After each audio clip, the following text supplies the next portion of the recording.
to be saying that saw action in France or Belgium or Germany or basically the Western Front.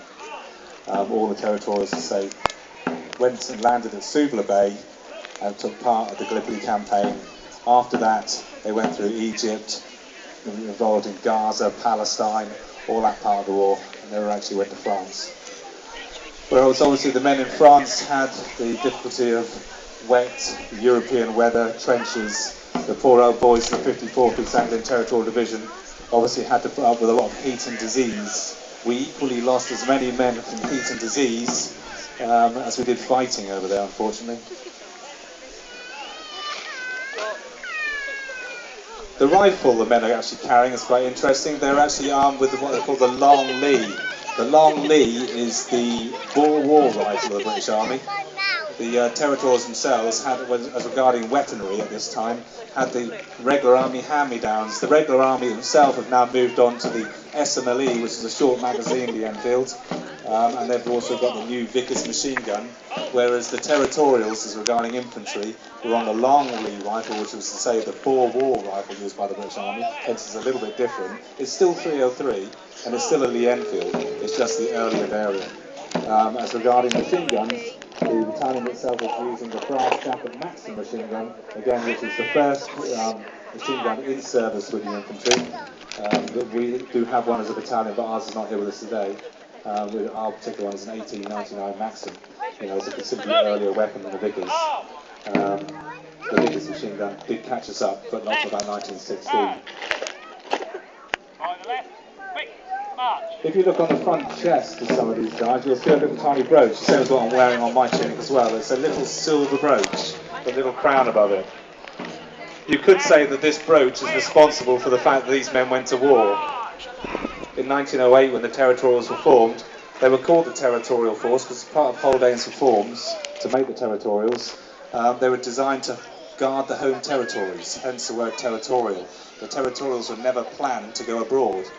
So in 1908, they thought, right, form the new territorial force, home service force, to defend the home territories. 1909, they started thinking, whoops, made a bit of a mistake here, because we've got an army, a large army, that's just basically not going to go abroad. So they brought in a form, got all men and officers to sign, saying that they were prepared to serve overseas for king and country. In response to this form, any man who signs a form was basically allowed to wear what they call the Imperial Service brooch, which is a little silver brooch on the front of the tunic.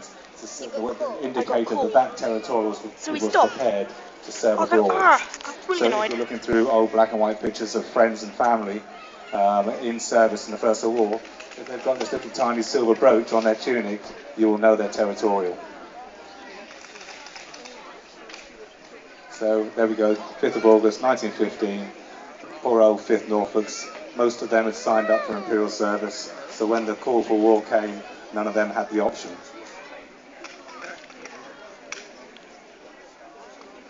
The kit is just running from the feet up to the head just quickly.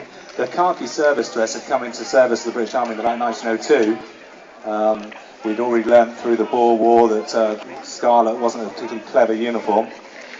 We probably had the most tactical uniform in the First World War, especially on the outbreak of it. The French were still wearing quite bright colours. The Germans were in sort of bluish and grey colours. Okay. I was going to say. But the service dress for us had come in 1902. I was like, nope. If you go down to the feet, a lot of people seem to think the British Army had nice bull black boots. This isn't right. The British Army didn't have black leather boots until the 1920s. All the boots that they are wearing are what are called rough outs, so the actual smooth leather is on the inside. There's 2 packs of boots being worn by these men. They are what they call the Glosh pattern, which comes from again about 1902, runs up to the First World War. And then with the big demand for more boots during the First World War, there was a slightly improvised pattern come out called the B5 Army boot, which these are all brown leather rough out boots. You cannot pull or polish these boots. You can't pull suede, not in a hurry. They were given one pair as a parade boot, so they were given a pair of black dye. They had to dye them down with black dye, try and smooth them off as much as possible, and try and get the best shine on them they could. But it was as good as you could get a shine on a rough out boot, and that was for your best uniform. Your best uniform was actually handed in on the outbreak of the First World War and never seen again through the duration. So you were in khaki for all 4 years. Not right now. The puttees above the boot. Putty is, I believe, an Indian word for bandage. It's about 10 foot long, and everybody always comes up to us and says, why do you have the puttees? There's not really a definitive answer for puttees. The main reason, I would say, is to keep the bottom of the trousers clean. You're going through training in fields and that, you're always messing with one of your trousers. It's easier to take your puttees off and clean your putty down than just continuously clean your trousers down.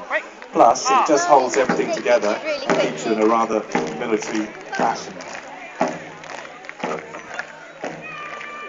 In the front row of this of the guys at the moment, you'll see one of the younger soldiers has got a fleur-de-lis on his arm, a little brass fleur-de-lis that looks like the scout cap badge for the Boy Scouts. That particular young man is one of our battalion scouts. In a battalion of 1,000 men, only 16 men will be trained as scouts. It's the man who's currently getting in trouble off the sergeant for boo-booing his last drill move. These 16 guys were highly prized within the battalion because they were like the early special forces, the early reconnaissance. They were the guys that would always work ahead of the battalion. When the battalion was moving into an area, they would always go ahead, they would break the area, they would have to be very skilled in signalling, map reading, field sketching, compass work, absolutely everything. So they had to have a good grasp of English at the time as well. And so only 16 guys in the battalion were trained in that particular trade. Baden Powell himself, an army officer, when he left the forces, he was heavily involved within the scout movement of the army, so he brought that trade out of the army with him as an individual and created the Boy Scouts, and the Boy Scouts used to learn everything that basically the Army Scouts did. The gentleman in the front line with the yellow armband on the cuff of his tunic is one of our regimental police. Obviously the RP denotes regimental police. Usually the regimental police within the battalion at the time were quite often, sometimes the regimental bad boys really. They generally had a bad military record themselves, and it's quite commonly known that the guys that sort of get themselves constantly into trouble usually make good regimental police.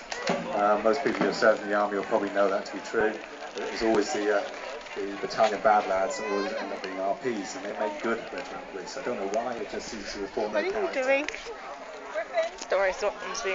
Back then, most drill within the army was done by the beat of the drum. So the little drummer boys were busy.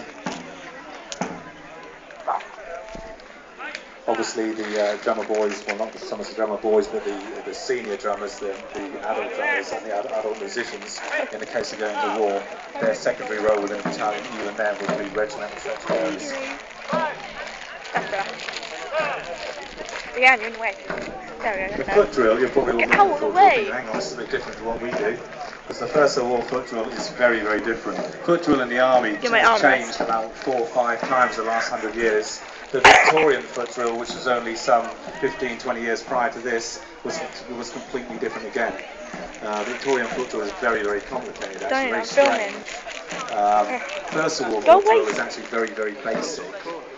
There's no raising the legs to sort of like the height. It's a bit like what we refer to as naval drill. It's just sliding the feet. The halt is very sudden. The about turns a lot shorter. The rifle drill itself has always been pretty much the same. The actual, it's not until about the outbreak stroke middle of World War II that they actually start raising the foot by 6 inches. And obviously in modern day drill, they raise the knee or the leg all the way to knee height. So every time you watch a First World War drama being put on by ITV or BBC, and they've got soldiers in it, and they're all raising their legs and stamping them in, you can all say to yourself, which military advisor do they get to do that? Because I know from this speech that I'm giving right now that that's wrong. Because they commonly do the modern foot drill in BBC drama. Hold that for me. Don't eat them. Anyway, I've actually largely informed my battalion crew that stop for these lads. It's going to be at 3 o'clock and I'll run on to nearly 7 minutes past now. So she's going to be getting a bit irate because it'll be going cold in the pan. So all I can do is thank you very much for your attention.